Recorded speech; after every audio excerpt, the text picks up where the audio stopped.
Hey everybody, it's Just In Case presenting Jeff Griffin of Griffin Motivation. Hello, Jeff.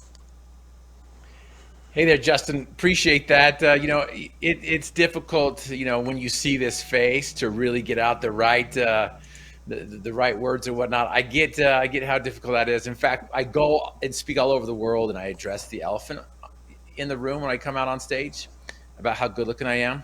Yeah. And so it throws people off. Even though I'm in a wheelchair, I come out. I'm like, hey, I'm going to address the elephant, and it totally throws them off. But anyway, it's so great to be back and to be here with you and to share a few words of wisdom. Well, Jeff, lay it on us. Absolutely. So I just got back from Berlin. I don't know if you've ever been there or not, but I showed up on their holiday. It was the reunification day, where 11 months after the wall came down in Berlin. I think it was November of not November, it was something of 1989. The wall came down, and 11 months later, it was October. It was October of 18 or September. Anyways, don't quote me on the dates, but 11 Fall. months later, they have the reunification celebration where East and West Berlin come together. I didn't know that. I just showed up because I was going to be doing this speech for the YPO leadership, global leadership organization there. We come flying in. The streets are empty. I've learned that this term is called an empath, that I'm an empath, that I feel things that other people, are emitting. When I go through the airport, that's the worst place because people are angry, upset, they're short tempered. And anyway, that's just a hot pot for negative emotions. But I come into this country and I'm like, man, something's off. What is going on? And, um, and so I slept on it, showed up the next day. I was supposed to go speak there at 2 o'clock, so I had some time to burn. So down the street was the Memorial to the Murdered Jews of Europe Museum, Wow. and they placed this museum in between the dead zone from the West Berlin Wall to the East Berlin Wall, and so they made this museum. And my wife and I go to it, and we're taking a look at it, and we go down to the basement, and we're going through this museum, and I'm just feeling heavy, just feeling down and depressed, and it was just weighing on me. I'm like, oh my goodness, how could people, take a bunch of women and children and take off all their clothes and have them dig a grave and then end their life? And it was just weighing on me. And my wife noticed it. She's like, I don't think we should be here before your speech. This is not the Yeah. energy that you want to give to these people. And I'm like, you're right. And so I left her. She finished it, and I'm waiting for her to get there because we have to go up this elevator, escorted by the security and the guards and whatnot. And I get to ground level. I'm outside, and I just break down. All that emotion and energy that I felt on the reunification day, the day before, and then all this, this stuff that I saw at this museum was just too much for my heart to take, and I just broke down and started to weep. I'm crying out there, and my wife comes up and gives me a hug, and I'm like, just let me work through it. Just give me a moment. And I'm like, I only have an hour before this. I'm supposed to be at um, the conference center.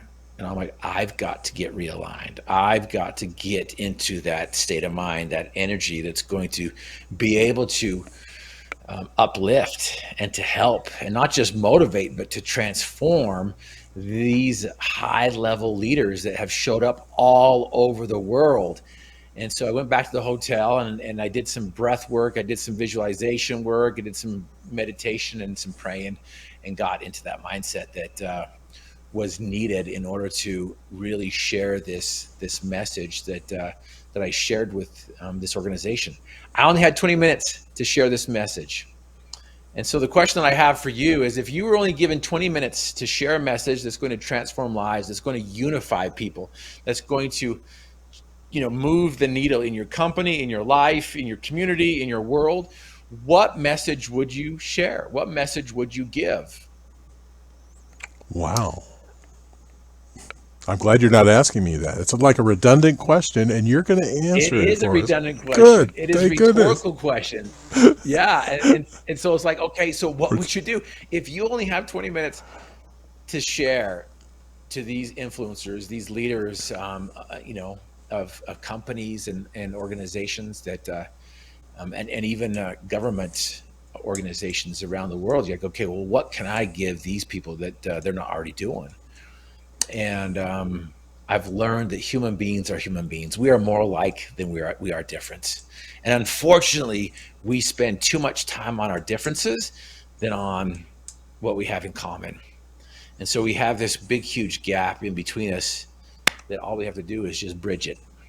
And I think the Beatles got it right when they sang this song, All You Need Is Love. All you need is love. And so that's what I did, as I shared this message of love and hope. And we can't live on hope alone. We've got to be able to implement certain things. And so, I shared with them the 3Ds, where I share with everyone around the world, because I believe these 3Ds are at the foundation of every problem. They're there to help us with the solutions. And every minute we doubt it's possible, we give up 60 seconds in finding the solution. And I believe those 3Ds are the solution to every problem. And I had the opportunity to share with them that the 3Ds are desire, dream, and do. And I only had 20 minutes, so I couldn't go into depth with them. I could only introduce them to this audience. But what I've learned is, we as human beings, we all have challenges, we all have problems. But the problem isn't the problem, because we all have problems. It's how we deal with those problems. And the way we deal with those problems is how we look at those problems. And we need to learn how to flip the switch and reframe them. We need to reframe our problems and look at them as opportunities. We need to reframe our problems and look at them as, opportunities to grow. And so we got to focus on what we can do instead of what we can't do. And I've learned that we as human beings, it's the same everywhere. The biggest constraint that we have as human beings in order to achieve our dreams and desires, to get that success that we desire and experience, is to overcome that constraint of disbelief. That disbelief of, I can't do that. I can't change the world. We can't tear down that wall. We can't build those bridges. We can't find solutions. We can't impact the world.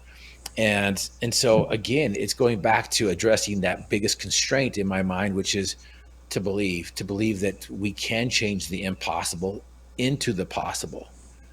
And it's just small little tweaks and small little things that make up all the difference.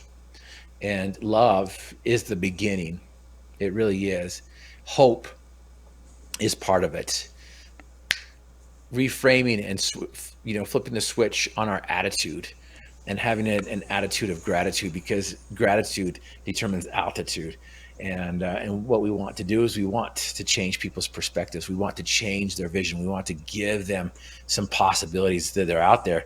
And if we're stuck in that loop of, it can't be done, it's impossible, it is what it is, I can't find that solution. As soon as we say the word I can't, our mind accepts it, and we give up the ability to find the solution. And so again, every minute that we doubt it's possible, we give up 60 seconds and find the solution. Love is the solution. Hope is the solution. And desire, dream, and do is the solution. And I love it, because that right there that foundation sits on the footings, and the footings is the possibility principle. And the possibility principle is, you are the solution to impossible. Well, Jeff, want to thank you for the message.